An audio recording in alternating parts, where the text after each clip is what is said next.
Alright guys, we're going to take a look now at the first of the example games. This is actually the match I did against IzzetPost.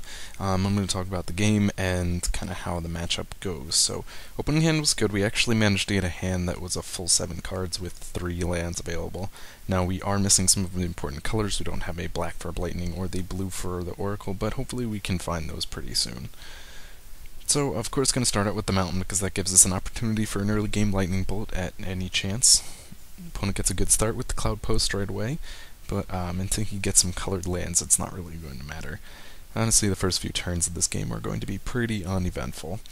Usually you hope for something fast into, Skyfisher early or a early Fume Spitter. Both of those are not killer plays against this matchup because, the IzzetPost does have the ability to gain a significant amount of life, and getting those early damage in can be helpful, but it's not going to be game-changing. Draw into a Gravedigger as well, and still no colors. Going to put down the Prism, obviously, and this does give us an opportunity to find our blue or black mana. And when we put this Plains into play, we also have the red available if we need to Lightning Bolt something as well. Opponent's still off to a relatively slow start, a little bit of draw, but not pretty good for IzzetPost. Going to now actually tap out into Lightning, hoping that he either doesn't have a counterspell, or if he does have a counterspell, it's going to at the very least take it out of his hand. He does manage to play a full counter. This is kind of an odd choice for IzzetPost, I will say. Not many of them actually run the full counter because of the fact that it does require the double blue mana cost. So then putting the Crossroads into play, pretty awful draw as far as land goes because we are sitting on a lot of white mana. He gets down Glimmer Post, which is great. It's going to put him an opportunity to probably put out Muldrifter. Usually when you see this opening from an opponent, he is going to play Muldrifter. It just seems that whenever you're playing the post matchup, this is just how it goes. As soon as they hit that 4 lands with a Cloud Post and Glimmer Post, then they can get Muldrifter. Just something to keep in mind as far as timing goes. So still, like I said, going to be able to use the Prism to shift our colors a bit. We are going to put the Oracle into play and see what we come up with. We get Squadron Hawk and the Swamp. Going to, of course, take the Hawk and throw away the land. We are going to be able to put the Terramorphic into play as well in order to shuffle our deck. You see here, making sure you tap out correctly. We did leave the red mana open. Maybe not the ideal target for the Lightning Bolt, but what I was thinking at this point in time is that IzzetPost runs usually a small amount of creatures, so if I can clear them away, I need to do damage as fast as I can before he can draw into that Rolling Thunder. So by clearing away that Muldrifter, it allows me more opportunities to attack through, even though I'm only doing 1 damage at a time, and he's going to be gaining life. Any life gain that any damage that I can do towards him is going to be beneficial to me. So, going to put out the Bog now, just because I didn't want to miss the drop. There's not really anything here. You could have very well hold on to this until he gets a Mystical Teachings or Forbidden Alchemy. Think twice if he's running it, but holding on to that would have been an okay thing to do. I really wanted actually the black mana available to me so I could free cast the Gravedigger or the Doomblade without having to worry about the Prism. We do have a lot of opportunities actually to bounce these lands. Kind of the great thing about having the Skyfishers is the fact that they can give us an opportunity to return the Bogs or the Crossroads or the Prisms, anything we need at that point in time in the game.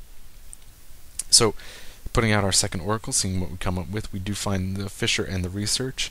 Go with the Research here. I think it's a better opportunity to fill your hand. I always talk about card advantage and the importance of card advantage, and I love being able to fill my hand. The Squadron Hawk is actually kind of a different kind of card advantage, though it does give us card advantage that will be something our opponent knows about, and it will just be flyers. Having this Compulsive Research available will give us an opportunity on the next turn to continue to fill our hand. So try to play a Squadron Hawk. Pronunciation is for the win. Try to put that into play to fill up our hand even more. Opponent does choose to use a mana leak on that, and I'm okay with that because it's going to at least get that counterspell out of his hand. So opponent finally finds himself some red mana source. He is probably going to have a lot of the Lightning Bolts and Kill spells finally available to him at this point in time. You see, like I said, the Flame Slash coming down. It was obviously just waiting for that red mana source. Does get his Muldrifter into play and is refilling his own hand. So we are going to start out again trying to clear the way because a lot of IzzetPost decks will run anywhere from 6 to 8 creatures. So being able to clear those out in this particular matchup is going to be beneficial to us. We can do some damage through burn spells and stuff like that, but really the bulk of our damage is going to come through slow 1 attack power creatures swinging through for the win. So going to swing through with the Oracle. Fume Spitter comes down. And again, that's something that we're not going to end up using very much in this matchup.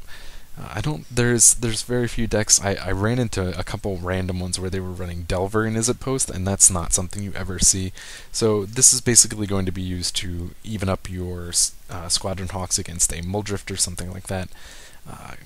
And so putting them down is not something you're usually going to be sacrificing it for the counter. It's going to be used, again, as damage, and getting as many creatures on the field and getting as much damage through before these Glimmer Posts build up is going to be very important. So, swinging through with both of these, and we are going to be able to put out a Blightning now. My opponent does have mana available for a counterspell, but he doesn't actually have one in hand. This is going to allow me to, at the very least, shrink his hand down to 4, giving me a little bit more card advantage here.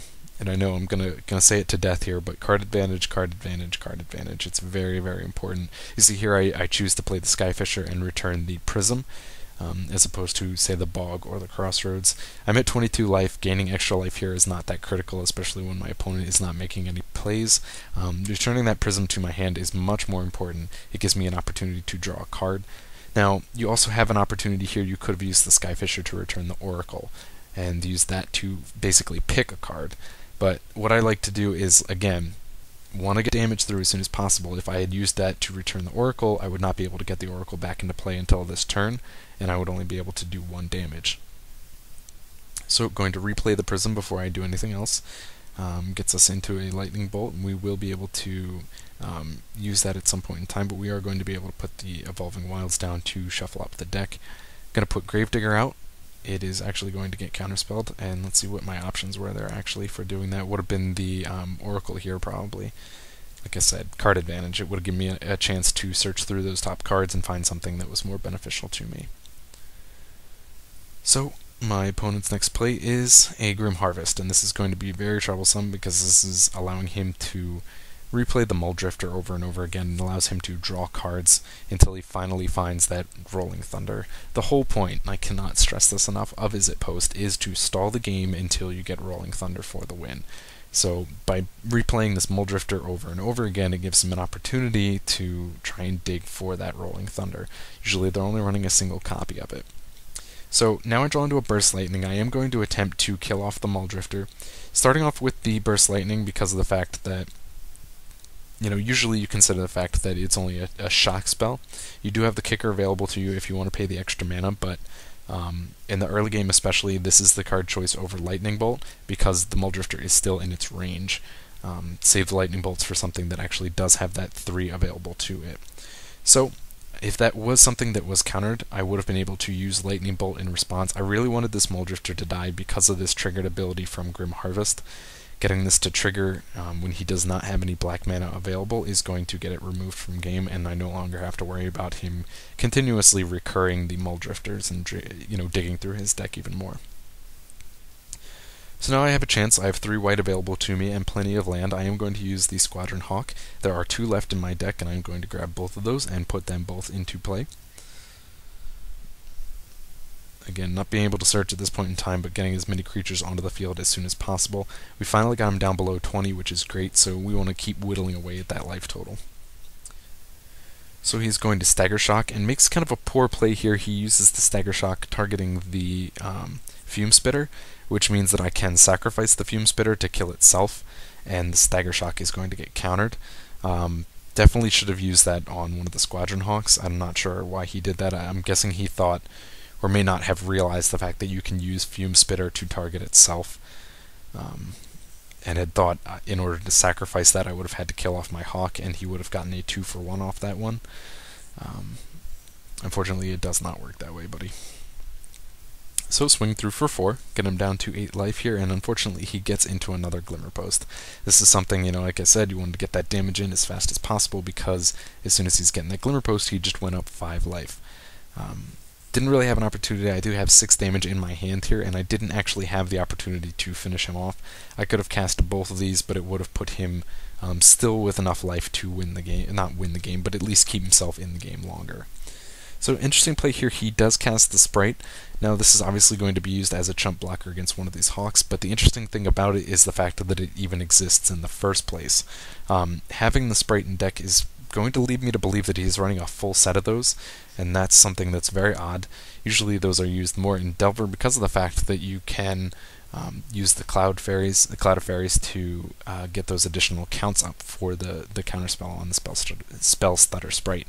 I'm guessing he did have it in there. There are a lot of options for the one casting cost in other decks, so I'm guessing he's trying something a little different here. So, going to pass it along, drawn to compulsive research, and that is going to be the first thing I go for here, and it does find me a Blightning, which is great. So going to swing through first, do what damage I can, try and get whatever knowledge I can about his current hand. He's getting to that point where he's going to be a little bit more defensive in his playstyle, so he could be using things like other burn spells to kill off my creatures during that attack phase if he is that much in defensive mode. So that's why I attack first there. Still going to be able to put the Blightning out. That is going to be my top priority now to get rid of these last two cards in his hand. We do see another sprite and actually a Karavek's Torch. Now this is very, very odd to me because he has on his mana each of these posts, let's do the math here, taps 4, 5, so that is 15, 23. He had enough on the last turn to kill me off with Karavek's Torch. I don't have any clue as to why he did not choose to use it. He had exactly enough mana available to him to finish the game, but because he did not, I was able to get that Blightning out, and it is going to get him down to no cards in hand except for what he drew here, which is apparently a Prism. I did throw out a Lightning Bolt there. I am trying to get him more into range. Makes another interesting play here as he casts Seismic Shudder, 1 damage to creatures without flying. Doesn't affect my Hawks, so not sure what the point of that was, but we are going to swing through anyways. I don't know if he is just joking around at this point in time, just wanted to show what he had in his hand. I am going to swing down, get him to 1, and finally Lightning Bolt him for the finale here. So this matchup I think is actually a little bit unfavorable because of the fact that we do have so many 1/1 creatures. That means it's going to take us very long to get through, especially if they're getting a pretty good draw on the Glimmer Posts. We can get some advantages here. You do see this did end somewhat in my favor. He definitely had the win, and I think a player in a real daily event would not have missed that. We do get some advantage, like I said, with the Blightnings. They do provide us an opportunity to kind of shrink his hand, but you have to be at least aware and careful around what to play. Our kill spells, the Burst Lightning's not as great. They do hit they will hit the Muldrifters. If you run into Crushers, you have Doomblades. Sideboard options, I think what you're going to want to bring in is going to be Negates, stuff like that, and it can kind of strengthen the match a little bit, but you are going to continue to struggle, basically from the fact that you have the Glimmer Posts and a whole bunch of 1/1 creatures. They actually do get a significant amount of kill, and usually instead of running the Karavek's Torch, they're running Rolling Thunder, and that's going to give them an opportunity to split that damage off Rolling Thunder, kill off all of your 1/1 creatures, and put you in a bad position.